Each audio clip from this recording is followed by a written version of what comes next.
I am Dr. John Day, a cardiologist specializing in atrial fibrillation at St. Mark's Hospital in Salt Lake City, Utah. And my topic today is, is vitamin D good for the heart? So let me share my screen with you now, and hopefully you can see it. Okay, is vitamin D good for the heart? Before I jump into our topic, just a reminder that here at St. Mark's Hospital in Salt Lake City, Utah, we have one-day access to world-class cardiovascular care. This is our number. If you feel like you need to be seen, we can get you in to see one of our cardiologists within one business day. Referrals are not needed. So, disclosure. First of all, I am very positive on vitamin D, at least we were in our book, The Atrial Fibrillation Cure, which as of last weekend, I haven't checked it recently, we're still #1 on Amazon as far as books go in the cardiovascular space. So that's how I came into this topic. Very positive on vitamin D, but I'm going to present some data today that is making me question somewhat my initial feelings on vitamin D. So see what you think. Let's jump into the topic. So first of all, low vitamin D levels have been seen in heart disease. We know people who've had a heart attack, heart failure, etc. If you measure their vitamin D levels on average, they tend to be lower. We know that people who have been diagnosed with cancer also have, on average, lower vitamin D levels.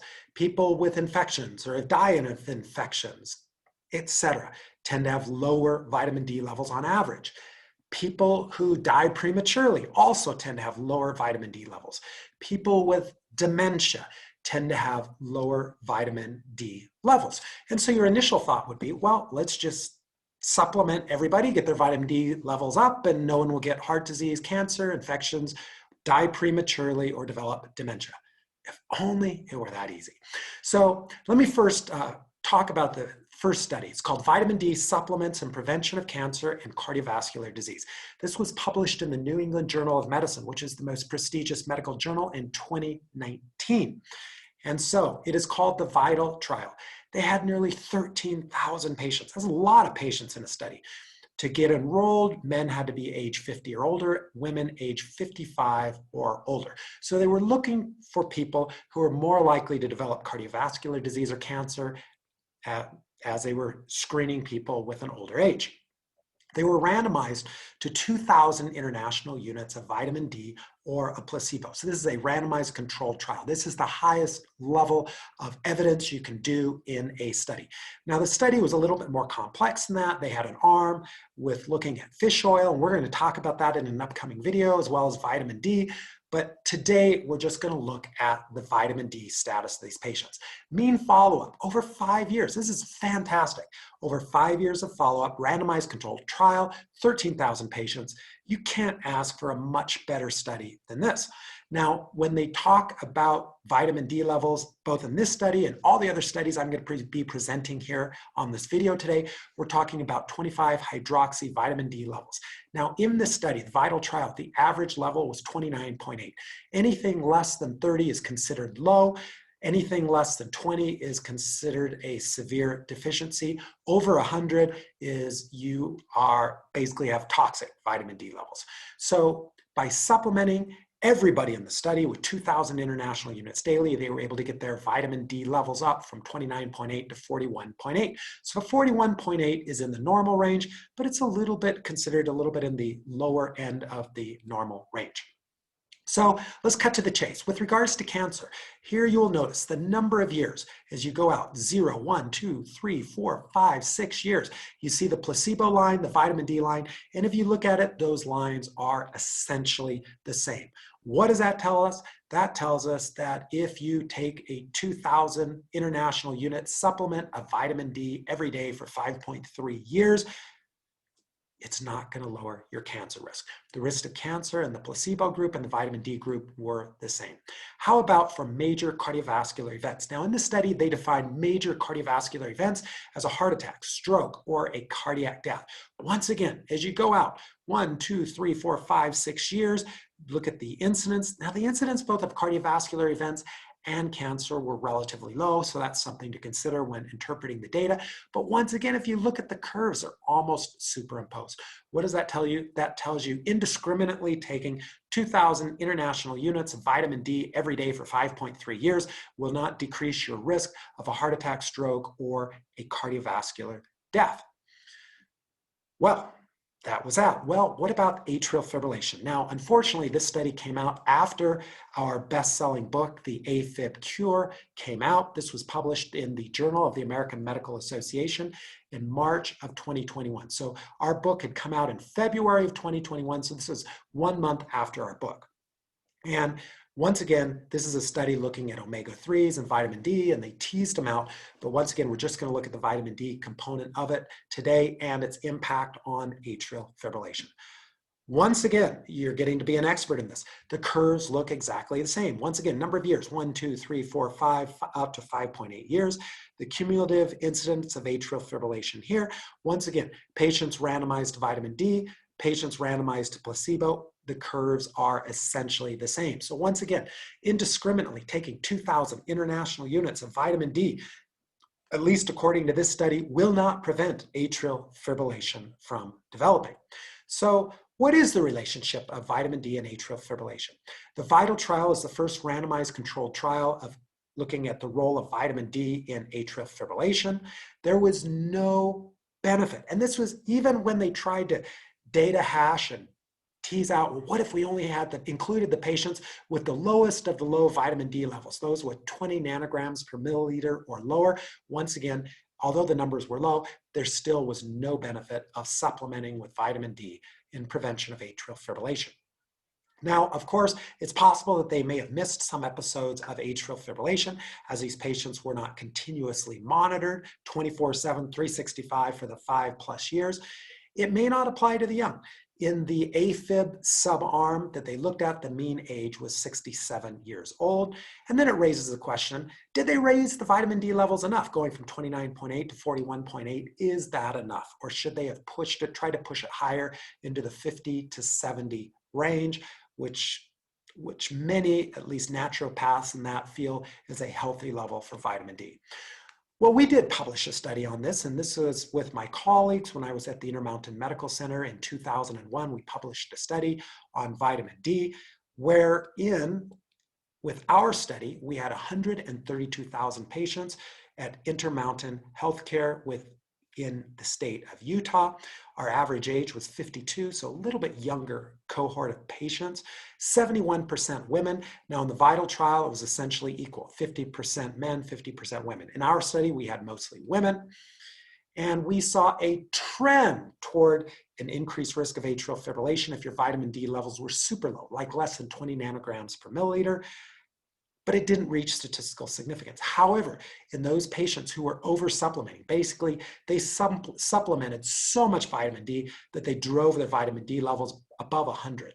And with those types of levels, you get hypercalcemia, where the calcium levels get super high in your blood, which can have all sorts of effects on the electrical system of the heart. And within the group of patients, the super supplementers or the over supplementers, we saw a markedly increased risk of atrial fibrillation, a 2.5-fold increased risk of atrial fibrillation. So an ever so slight trend, didn't reach statistical significance if you were super low, but if you supplemented to a super high level, then your AFib risk went through the roof. So what are my 7 thoughts about vitamin D and atrial fibrillation? And this is a little bit different than the best-selling book that we published earlier this year in 2021 on the atrial fibrillation cure, but these are my current 7 thoughts on vitamin D and atrial fibrillation. Number 1, vitamin D supplementation probably won't help your heart, and it probably won't make you live any longer. Number 2, over-supplementation may be dangerous, especially for people at risk of atrial fibrillation or have been diagnosed with atrial fibrillation. Number 3, it is very possible that sunlight, outdoor activities, basically getting your vitamin D naturally may be protective of the heart as long as you don't get skin cancer. So you've got to be sun smart as far as how long you're out. If you don't know, discuss with your physician. Number 4, it is unclear if Low vitamin D levels cause all of these chronic medical conditions that I started out this video talking about, with heart disease, cancer, premature death, etc. So it's unclear if low vitamin D levels cause that, or people who are sick and have all those chronic medical conditions, it changes their metabolism such that it drops their vitamin D levels. So what came first, chicken or the egg? We still don't know. Number 5. I personally, because I've been tested and my vitamin D levels tend to run between 20 and 30 nanograms per milliliter, I personally supplement with 2,000 international units of vitamin D each day, which takes my vitamin D levels somewhere between about 40 and 50 nanograms per milliliter. Why do I do that? Well, I eat minimal dairy, minimal fish, and I live at a relatively high latitude in Salt Lake City, Utah, so we only get vitamin D that's available about half of the year. So most people in the state of Utah tend to run very low with vitamin D. So I do supplement with 2,000 international units daily. Why is that? Well, vitamin D deficiency, some of the signs, symptoms, frequent infections. I used to get 2 or 3 colds a year. I started supplementing with vitamin D about 10 years ago. I really never get sick anymore. Now it's possible there were many other things. It was also about 10 years ago that I started eating healthy, sleeping more, managing stress levels, etc. Whether a healthier diet or vitamin D played a role, or they all work together, I'll never know. But suffice it to say, I just don't get sick anymore, and I'd like to think some of it is due to getting my vitamin D levels up. Also, fatigue, bone pain, back pain, depression, poor wound healing, bone loss, hair loss, muscle pain have all been linked to low vitamin D levels. And then number 7, if you are going to supplement with vitamin D, please make sure you do it with your health care provider. You check your levels, because if you over supplement and drive your vitamin D levels too high, it can put you at a markedly increased risk of atrial fibrillation.